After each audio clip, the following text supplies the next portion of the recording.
Holy Joe rock and roll. Coming at you live and unscripted. Breaking news. You may have heard that President Trump is intending to sign an executive order ending birthright citizenship. I listened to a few mainstream media, libtard media reports on the topic, and they have really lost their mind. The 14th Amendment, on one of the channels, fake news, they read just the first sentence of the 14th Amendment, that it didn't read the second part of the 14th Amendment, and that it didn't talk about the history of the 14th Amendment. The 14th Amendment was added to the Constitution, to the Bill of Rights, to protect freed blacks, freed former slaves, enshrining in the Constitution that they are citizens, that these people who were slaves in the United States after the Emancipation Proclamation by a Republican by the name of Abraham Lincoln, President Abraham Lincoln. Years later, the 14th Amendment was added to enshrine officially that these former slaves have citizenship rights, that they were born in the USA or naturalized in the USA. That's what it was for. It wasn't for illegal immigrants who come to the country,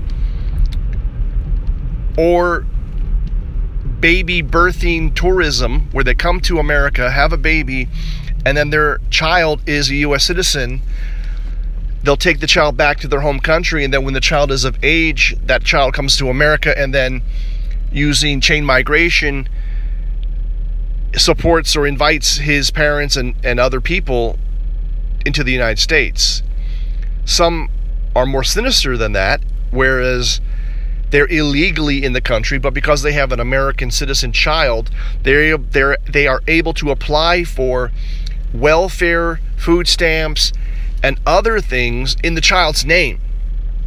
It's insanity. It's an abuse of the system, and there may very well be, there will be, let's just be honest, probably the Ninth Circuit Court, the most overturned circuit court in America, probably will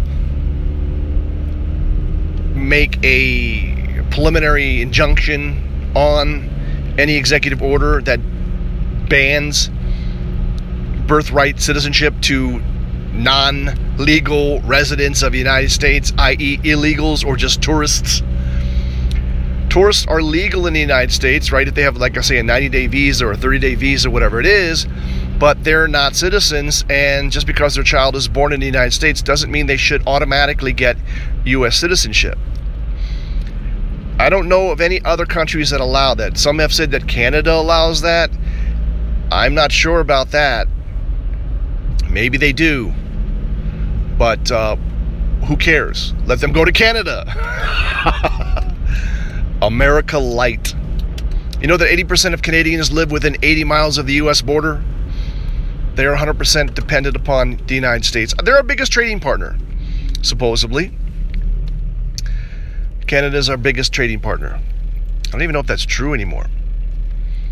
But anyhow, I digress. The president is doing a good thing here. Some have called it campaign rhetoric, but it doesn't matter. It needs to be done. It's something that he campaigned on, something that he thought about, and certainly it would be probably helpful if Congress, after the midterms, would issue legislation, you know, pass a law that denies birthright citizenship to illegal aliens. That would be perfect. That would make an executive decision stronger, because obviously the next president from another party could overturn it and, you know, erase the good that ending so-called birthright citizenship would bring to the United States. I think most Americans, if not all Americans, are in favor of legal immigration. You have to come, apply legally, go through a process, and you're accepted based on merit. I mean, I think people understand that and recognize that and are okay with that. But just, definitely illegal immigrants or people who game the system by coming to the United States illegally, or even possibly legally, like on a tourist visa, have a child, and then that child's a U.S. citizen, and it's a burden on U.S. taxpayers. It just doesn't make sense. No other country allows that. So this has been Holy Joe Rock and Roll with breaking news. Remember to always make it happen for the captain, because you're the captain.